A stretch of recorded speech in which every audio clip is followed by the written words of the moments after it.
ñu ngi leen di nuyu yéen ñëpp di leen remercier. Je crois que transition bi est vite fait parce que quand on parlait d'enjeux économiques concernant ces élections, derrière l'idée qui doit germer derrière suñu bopp moo di est-ce qu'il nous faudrait des élections libres, justes et transparentes? Parce que s'il y a une volonté manifestée par notre coalition pour que au moins li nga xam ne koom-koomu réew mi contrôlé wuñ ci dara te mu nekk ci gox-goxaan ñu war a dem te xëccoo gox yooyu te lépp ci élection lay jaar li mën a tax ñun suñu bëgg-bëgg ñu mën ko contrôler pour alalu réew moomu mën a dal ci réew mi moo di ñu am élection yu leer ba parti bi état bi nga xam ne moo signé contrat yëpp mën a am séddoo ak opposition bis bu ñu gagné département yooyu ci élection yu leer comme ça au moins koom-koom bi ñu xam fan lay jaar mais nag ñun dikkuñu pour ne solution yi ñu proposé day favoriser opposition bi bien que bu ñu souhaiter que ces départements là soient sous le contrôle de l'opposition ñun dañu dikki indi solution boo xam ne c'est pour tous les acteurs pour ñu mën a am des élections apaisées libres justes et transparentes loolu moom mooy xam ne mooy li ñu tax a jóg te dinañ def genèse tuuti processus électoral bi depuis le dialogue politique lii yàgg nañ ko wax suñu collègues yi daam fu mu toog dans la presse Cheikh Omar et tous les autres yàgg nañ ko wax il y a un processus qui a été développé par l'État. Tous les acteurs politiques en identité, y compris l'opposition. Ça aussi, c'est très important que nous devons soulever. Processus, même si c'est biaisé, depuis le début jusqu'à la fin, l'opposition ne s'est jamais dressée, dire non, arrêtez. On ne peut plus continuer dans ce système-là. Mais l'opposition a toujours suivi l'État dans ses stratagèmes. Donc, opposition bi dafa avaliser ce qui est en train de se faire jusqu'à présent. Mais ñun xam na ne lii di am du yoon te bu ñu toogee dégg suñu kilifa diine yi le khalife général des Mourides Sëñ Mountakha Mbacké le khalife général des Tidianes Sëñ Ababacar Sy ñëpp yëkkati seen kàddu di ñaan ñu am élection yu leer yu sedd yu leer ñoom bu fekkente ne woon amuñu lu ñuy tiit du ñu yëkkati seen kàddu kon boog yëg na ne am na loo xam ne mën na indi jëye ci réew mi waaw loolu nag ñun loolu la ñuy daw te yàgg nañ ko wax sur tous les plateaux de télé moo tax ñu dikk tey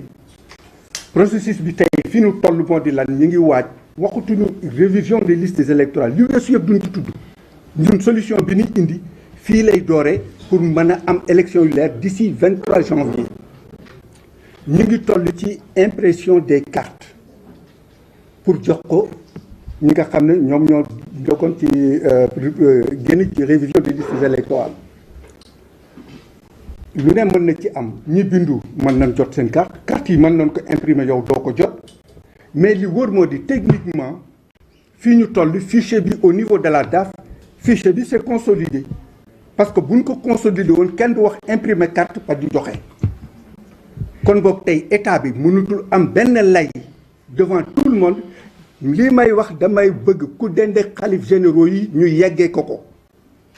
parce que mën nañu am élection leer deret du tuuru benn ñëpp ngi wax jàmm ñu ngi woote ay coalition je ne sais pas les marabouts là qui appellent pour ay signes yu kenn xamul là bon tout ça mais yooyu yëpp mën nañ ko passer parce que li fi nekk mën nañ ko régler loolu mooy lan loolu lañ leen di wan techniquement ngeen gis ko ñun coalition le peuple la solution que l'on propose ça nous prend 5 minutes dugg biir daaf teg ko fa jàmm am ci réew mi dama ne 5 minutes ñu ubbil ñu buntu daaf le service informatique ñu teg fa la fay teg jàmm am ci élection yi loolu la ñuy wal devant la presse di ñaan nag yéen nag ngeen fexe xalif généraux yi woote jàmm ci réew mi ñu yëg ne ñun am nañu lu ñu mën a teg ci loxo waa réew mi ñuy xëccoo réew mi pour jàmm man fi am état bi mënut a am benn lay dama am pan technique ñun ay informaticiens la ci lañ def toute notre carrière xam na li ci nekk yëpp les fichiers est consolidé lay jeex na tous les acteurs doivent être mën nañu jot les données électorales ni ñu koy defee dama leen koy tënk ba pare wan leen ko ci machine bi ngeen xam ko c'est très simple léegi état bi bu ubbi woon une fenêtre dans internet ci par exemple le site du ministère de l'intérieur comme ni ñu fi defoon élection présidentielle nga dugg daal di xam fi ngay wote mais lenn lañ ci yokk possibilité imprimée au niveau de chaque commune ña fay voter avec la photo kooku état bi du ko imprimer possibilité bi transaction bi lay def kooku ñun dañ koy génne léegi de telle sorte que coalition bu ci nekk gox bu muy compétir ca seen siège la di toog imprimer ñay wote ca gox ba yëpp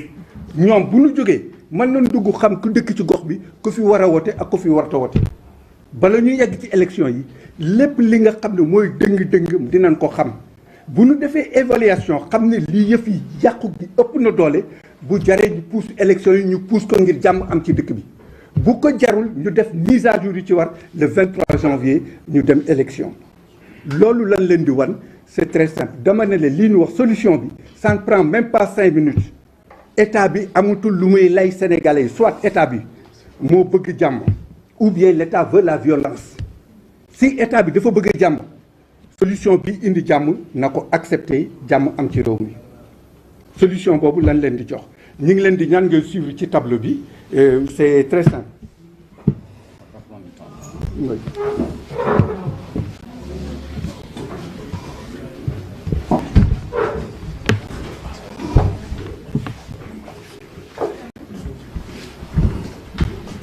Pourquoi tu ne voulais pas tu ne peux pas rester ici. Tu ne peux pas rester ici et poser ton enfant.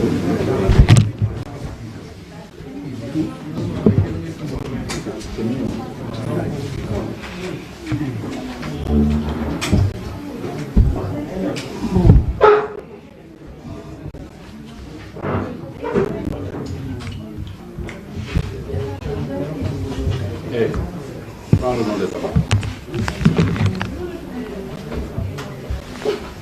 Voilà xam nga mooy li nga xam nga fichier bi fenêtre bi état bi bu ko doon am lii moo ñu intéressé mooy ce qu'on appelle la cartographie de l'électorat xam nga données yi ñuy wax dama bëgg ngeen prendre note lépp mi ngi ci photo yaa nga fa fi ngay wotee nga fa lépp nga fa mi ngi ci seen ordinateur benn lien la ñuy ubbi lien bii mi ngi nii kii ñun bu ñu demoon tey daaf ça ne nous prendrait même pas 5 minutes pour ñu jox leen ko ñu mën a utiliser nos applications pour tirer ko dama leen jox exemple bi ce qui veut dire que cartographie bi tey fichier électoral bi kii bu ñu ko amoon mën nga am fichier bi yëpp boo ko demandé au niveau pays gis nga kii mooy option d'impression bi moom moo ci amul lii la ministre bi yokku ci li fi amoon bi nga xam ne da ngay consulter base de données bi pour am sa données yi léegi mi ngi nii photo bi lay génne joxe sa gis sa adresse commune les données électorales nom prénom date de naissance on n'en a pas besoin on a seulement besoin de l'adresse électorale de l'électeur mooy commune bu mu bokk ak kii bi mu nekk léegi boo ko tiré commune bu ci nekk ku ci nekk tiré sa commune gis nga fii bu ñu duggee ci kër yi parce que daf ko jar ku fa bokk ñu xam ne bokkoo fi bu ñu defee transfert d'électeur am na lu ci code bi wax parce que bala ñu la bind ci benn commune war nga fa résider au moins 6 mois avant la date des élections code électoral bi moo ko wax loolu yëpp lu mën a vérifier la waaw wut jàmm gi daf ko jar kii dama leen di jox exemple rek gis nga au niveau pays boo ko defee day génne tout ce qui ñu nekk ci fichier bi yëpp la lay génneel gis nga ni nga ko defee au niveau pays kii état bi li tax ma ne je reviens sur ça état bi naa aucun sou amul xaalis bu mu ciy def ce sont les candidats qui vont éditer ñi xëccoo communes yi ñooy éditer seeni état vérifier pointer bu nee baax nañu commune bu nee baax na commune boobu dem élection jàmm rek a fay am jàmm rek a fay am dara du fa am parce que tous les candidats ñoo ci ànd ne baax na nan dem élection commune bu ci demul mais contentieux bi ñu réglé ko heure bu sottee ñu def élection jeex na voilà ce que nous proposons bon ça c'est au niveau national léegi damay ñëw au niveau commune gis nga kii on a tous les 552 communes du Sénégal tu vois léegi gis nga tu vois léegi bu ñu ko defee nii commune bu ci nekk par exemple coalition Wallu coalition APR coalition bu ci nekk commune bu ci nekk fii lay dugg daal di tirer par exemple je donne un exemple tu vois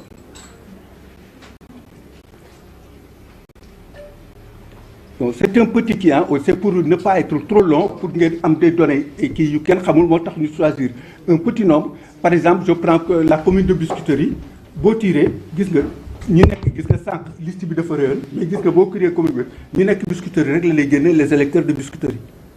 les candidats Biscuiterie daal di dajaloo dugg ci biir commune bi vérifier valider seen fichier dem seen élection gis nga lii état bi amul benn 15 bu mu ciy dugal ci xaalis. Nous, au niveau de la coalition citoyenne Le Peuple, nous, on est d'accord. Technologiquement, fait que les experts de l'État accompagnent les dans ce processus-là, uniquement pour jàmm am ci dëkk bi. En gros, bëgguñu guddal lii la leen bëggoon wan lii bu fekkente ni yéen vous êtes de la presse bu mënee indi jàmm xam ngeen bu mënte indi jàmm xam ngeen waaw kooku moom c'est très simple. Dootuñu fi nekk naan doon auditer fichier amu ci lii moo gën a gaaw c'est un contrôle physique à la veille des élections une fois validé commune bu validé mais jàmm xeex du am surtout c'est validé lii daal lañ leen bëggoon indil pour ngeen xam ko y a d'autres applications au niveau de la plateforme comme ni ko notre camarade di Dame ak le professeur di wax tout le temps cette application là dañ leen ci tënkal tuuti c'est le seul logiciel la seule application de vote électronique au monde. Tout dernièrement, ça a été validé par rapport à ce qui se fait au Brésil et à l'Estonie, le pays le plus connecté. Et il s'est trouvé que, comme on le dit, notre pays est leader mondial dans ce domaine-là. Lors comme les dîners qui déçoivent toute la presse, on va vous inviter. Dîner Disney actuellement, nous, Sénégal, waratuñu toog di fi tudd affaire fichier, affaire élection yu ñàkk fay doyoo. Waratul am Sénégal. Tu vois. te loolu nag la presse vous avez un très grand rôle à jouer te wax dëgg yàlla ñi ngi leen di sant seen teewaay te di leen wax ne daal solution bi mi ngi nii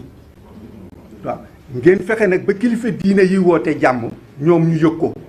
kilifa diine yi man ñu ngi leen di appeler au nom de la coalition citoyenne Le Peuple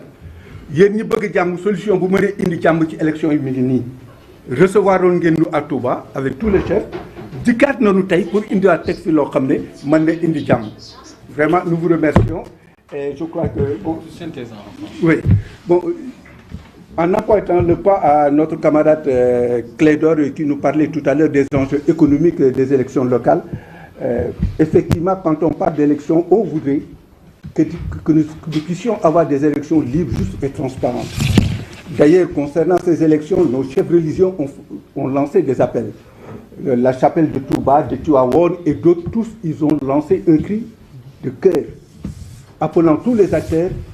autour de l'essentiel. L'essentiel, c'est que nous puissions nous trouver autour d'un processus libre, juste et transparent. Nous, Coalition Le Peuple, nous faisons fi de ce qui s'est passé tout au long du processus électoral depuis le dialogue national jusqu'à présent. Nous tous, nous avons constaté que l'État a mis un processus que nous avions toujours décrié, un processus qui répond à aucune logique de transparence pour la gestion des élections. Mais l'opposition, le camp d'en face, a toujours adhéré dans cette logique de stratagème de l'État. Ça, il faudrait le dire. Donc, actuellement, à l'État où nous sommes, tous les acteurs sont d'accord sur ce qui a été fait et jusqu'au moment où nous échangeons, vous parlez, autour du processus électoral. Tout ce qu'il y a comme problème actuellement a été validé. Des problèmes que nous avons soulevés, nous, la coalition du peuple. Mais néanmoins, malgré ce consensus autour de violence décriée par tous les acteurs, nous avons jugé nécessaire d'apporter notre contribution pour que nous puissions avoir des élections libres, justes et transparentes. C'est la raison pour laquelle nous sommes venus vous présenter un module de notre package de gestion électronique des élections. Ce module nous permet quoi? À l'état actuel du processus électoral, le fichier est consolidé. Le fichier est à lui. Nous sommes à la veille de l'impression des cartes après la période de révision des listes électorales. Donc, il n'y a plus aucune donnée qui rentre dans le fichier. Rien ne bouge. Donc, le fichier est statique. Il y a deux possibilités de gestion au niveau du fichier. C'est deux transactions, la consultation et l'impression. Donc, ce sont des transactions en input, en output du moins. Donc, personne ne peut y accéder en entrée, mais en sortie. C'est ce que nous demandons à l'État de mettre le fichier en ligne. Avec ces deux possibilités de transaction, la consultation et l'impression. Maintenant, il reviendra aux acteurs, au niveau de chaque commune, d'avoir la possibilité d'imprimer les électeurs de chaque commune avec l'adresse électorale et la photo. Une fois les acteurs commune par commune en détention de ces états-là, ils vont faire un contrôle-physique pour valider le fichier et aller vers des élections libres, justes et transparentes. Et pour la mise en place de ce module, l'État n'a aucun sou à dépenser. Ça, nous le rappelons. Ça, c'est une décision de la coalition Le Peuple pour notre pays, pour qu'il y ait la paix. Cette paix qui est vraiment recherchée partout. C'est notre contribution. Si l'État a besoin de notre expertise, nous sommes prêts à aller vers leurs techniciens et leur donner cette solution pour qu'il y ait la paix. Donc, sur ce plan-là, l'État n'a aucun sou à y mettre. Maintenant, nous interpellons tous les acteurs. C'est à eux de montrer au peuple sénégalais que ces acteurs politiques, que ce soit l'État comme l'opposition, qu'ils sont là pour la paix. S'ils ont une autre solution meilleure que celle que nous proposons, qu'ils nous la présentent. C'est tout ce que nous voulons. C'est vraiment le but de cette conférence de presse. Et nous tenons vraiment cette paix, parce qu'il y a des commissions de charte, je ne sais pas, pour la paix, d'imams et autres là, qui sortent pour la paix. Non, tout ça, ça ne fait que vraiment mettre en plus en ébullition encore le landerneau politique. Actuellement, le landerneau a besoin de solutions ponctuelles pour aller vers la paix et pour que nous puissions avoir une expression citoyenne responsable. C'est vraiment ce que nous tenions à vous présenter et vous donnons rendez-vous très prochainement pour vous présenter la plateforme de vote électronique qui est reconnue actuellement au niveau mondial et qui place notre pays, le Sénégal, comme leader mondial. Actuellement, il n'y a plus de discussion. Ce que nous allons vous présenter a été mis en parallèle avec ce qui se fait au Brésil, en Estonie, le pays le plus connecté.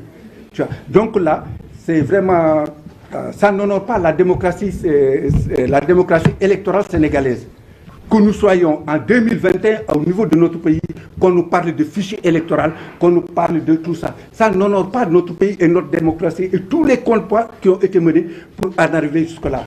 Là, nous vous remercions et nous vous disons à bientôt. Maintenant, il y a M. Mansour Mboup qui va prendre la parole, le coordonnateur de la coalition. Monsieur Bakar Ndiaye, présentez-vous. C'est Bakar Ndiaye, je suis chercheur inventeur.